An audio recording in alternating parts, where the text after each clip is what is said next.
இவர்கள் கடற்கொள்ளையர்கள் தான். போல அவன் படக கையும் மையமா பிடிச்சவன் சாமானோட களவெடுத்து கொண்டு வந்த இடத்த பிடிச்சும் எல்லா மக்களும் தான் போலீஸ்ல குடுக்கறதும். இந்த படகுல மீன் பிடிக்கிறதுக்கான எந்த ஒரு சாதனமும் இல்லை. திட்டமிட்டு மக்கள் அவையில ஒதுக்கி வைக்கணும்ன்றதுக்காகவோ அவங்க தனிப்பட்ட பகையிலையோ. உறவுகளுக்கு வணக்கம், நான் உங்கள் சக்தி. இது சக்தி வியூ. நாங்கள் இந்த காணொலியில் என்ன பார்க்க போறோம்னு சொன்னா, சில நாட்களுக்கு முன்னால் இந்திய மீனவர்களால் இலங்கை மீனவர்களால் பிடிச்சு கட்டி வச்சு அடித்து துன்புறுத்திய ஒரு வீடியோ ஒன்று நாங்கள் பார்த்துருக்கோம். அதை பற்றி தான் இப்போ ஒரு பேசு பொருளாக ஒரு பெரிய பிரச்சனைகளாக போய் கொண்டிருக்குது. இந்திய மீனவர்களுக்கும் இலங்கை மீனவர்களுக்குமான ஒரு பெரிய போராக கூட இது போய்கொண்டிருக்குது. உண்மைத்தன்மை என்ன இந்த வீடியோ, அதாவது இப்போ நடந்த சம்பவத்தின் உண்மைத்தன்மை என்ன என்று பார்க்க போனால், இந்திய மீனவர்கள் சொல்கிறோம் இவர்கள் கடற்கொள்ளையர்கள், இதற்கு முதல் நிறைய தரம் இப்படி செய்திருக்கணும், இந்த முறை தான் எங்கள்கிட்ட பிடிபட்டிருக்கணும் என்று சொல்லினோம். இங்கே இந்த பிடிபட்டவர்கிட்ட சூழ்நிலை அவங்க சுற்றி இருக்கிறவங்கள்ட்ட கேட்க போனால் இல்லை, அந்த சொந்த பந்தம் சொல்லினோம். என்ன சொன்னால், அதை போய் வந்த, அதாவது இவரோட சென்று திரும்பி வந்த ஆக்கள் எல்லாம் சொல்லினோம். என்ன சொன்னால், நாங்கள் தூண்டில் மீன் பிடிக்க போன இடத்த எங்களோட சாப்பாடு தூண்டில் மீனுக்கு கொண்டு அந்த சாப்பாடெல்லாம் கடலுக்கு கொட்டுண்டு போச்சுது. அதை வேண்டுறதுக்கு நாங்கள் அவைகிட்ட போன இடத்த அவை எங்களை கடற்கொள்ளையர்கள்னு சொல்லி தாக்கி அனுப்பிவிட்டவன்னு தான் பிடிச்சு அடித்தவன் நாங்கள் தப்பி வந்துட்டோம், ஒரு ஆள் மாட்டப்பட்டுட்டாருன்னு சொல்லி அவர்கள் சொல்கிறாரு. சரி, இதன் உண்மைத்தன்மை என்னன்னு சொல்லி நமக்கு தெரியாது. அப்போ இதை பார்க்க போனால் அவன் மீனவ சங்கத்தில் இருந்து, அதாவது பிடிபட்டவர் இலங்கையில் அந்த பிடிபட்டவற்ற மீனவ சங்கத்தில் இருந்து என்ன சொல்லணும்னு சொன்னால், இவர்கள் கடற்கொள்ளையர்கள் தான்.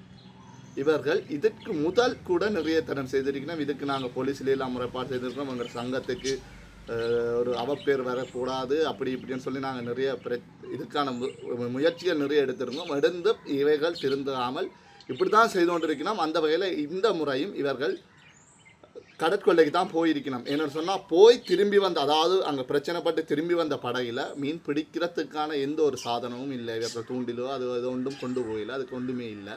இவர்கள் கத்திகளோடு தான் போயிருக்கணும் என்று சொல்லி ஒரு மீனவ சங்கத்தால் ஒரு கதைகள் வருது. அப்போ நாங்கள் அதை பற்றிய ஒரு காணொலியாக தான் இந்த வீடியோவை பார்க்க போகிறோம். மறக்காம புதுசாக யாராவது வந்துருந்தால் சப்ஸ்கிரைப் பண்ணி போட்டு பாருங்கள். வாங்க வீடியோவில். கூட்டுறவு சங்கத்திலேருந்து கதைக்கிறோம். இன்றைக்கு எங்களுக்கு ஒரு கூட்டம் நடந்தது, அதுக்காண்டி தான் நாங்கள் எல்லாம் வந்திருக்கிறோம்.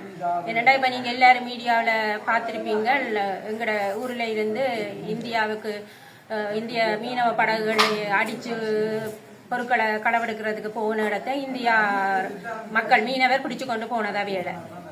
அப்போ அதை பிடிச்சு கொண்டு போனதுக்கு பிறகு இங்கே பெரிய பிரச்சனைகள் எழுப்பினது என்னென்னா, தாங்கள் தொழிலுக்கு தான் போனது, தூண்டிக்கு தான் போனது, தாங்கள் சாப்பாடு கேட்க போனாங்க, தாங்கள் அதை பற்றி இதண்டையில் அவையெல்லாம் எங்களுக்கு அடித்தவைன்னு சொல்லினேன். 2016ஆம் ஆண்டு இது நாங்கள் மீளக்குடியமர வந்த இடம் இது. 2017 இருந்து இப்படி சம்பவங்கள் நடக்குது. நிறைய போலீஸில் கேஸுகளும் இருக்குது. இவைகள் தொடர்ந்து இந்த செயற்பாட்டை செய்து கொண்டு தான் இருக்கிறேன். நாங்களும் போலீஸில் போடுறது மக்கள், நாங்கள் இல்லை எல்லா மக்களும் தான் போலீஸில் கொடுக்கறதும், பேருந்தாவியல் வெளியில் வாரதும், திரும்ப போய் களவெடுக்கிறதும். இப்போ 3 மாசத்துக்கு முன்னுக்கும் எங்கட கடற்தொழிலாளர் கூட்டுறவு சங்க தலைவர் அவையின் நிர்வாகக்காரர் ஒரு 3.5 போல அவையின் படகை கையும் மையமா பிடிச்சவன் சாமானோட களவெடுத்து கொண்டு வந்த இடத்த பிடிச்சும் போலீஸ்ல கொடுத்தது. இதுக்கான நடவடிக்கைகள் போலீஸ்ல இருந்து எந்த ஒரு சரியான நடவடிக்கையும் எடுக்காதாலதான் இன்றைக்கு இவ்வளவு தூரத்துக்கு வந்தது. இது சம்பவம் தொடர்ந்து நடக்குது தான். அப்ப எங்கட சங்க தலைவர் போய் பிடிச்ச போலீஸ்ல கொடுத்தும் நடவடிக்கை ஒன்றும் எடுக்கல. இப்ப அவை தூண்டிக்கு போனோம்னு சொன்னது. ஆனா கடற்கரையில வந்த போட்டில தூண்டிப்பட்டியும் இல்ல, ஒன்றும் இல்ல. அது புருவா எல்லாருக்குமே தெரியும். எங்கட எல்லாரையும் நீங்க கேட்டா தெரியும். மக்கள் இப்ப மக்கள் சார்பா நான் கதைக்கிறேன்றதுக்காக நான் சொல்லல. எங்களுக்கு தனிப்பட்ட ரீதியில அவன் குடும்பத்துல பிரச்சனையும் இல்ல. ஒரு உறவு இன்றைக்கு எல்லாரும் உறவுகள், நாங்கள் எல்லாரும் உறவு தான், அவைகளுக்கும் உறவு தான். இன்றைக்கு எல்லாரும் அவையில ஒதுக்கி வச்சிருக்கணும்டா என்னன்னு நீங்களே சிந்திச்சு பாருங்க. ஆகவே இது திட்டமிட்டு மக்கள் அவையில ஒதுக்கி வைக்கணும்ன்றதுக்காகவோ அவங்க தனிப்பட்ட பகையிலையோ ஒன்றும் செய்யல. ஏன்னா இவன் செய்யறத ஊர் மக்களால ஏற்றுக்கொள்ள முடியாம கிடக்கு. இந்தியன்டையும் களவ போகுதான், இங்கேயும் களவ போகுதான்.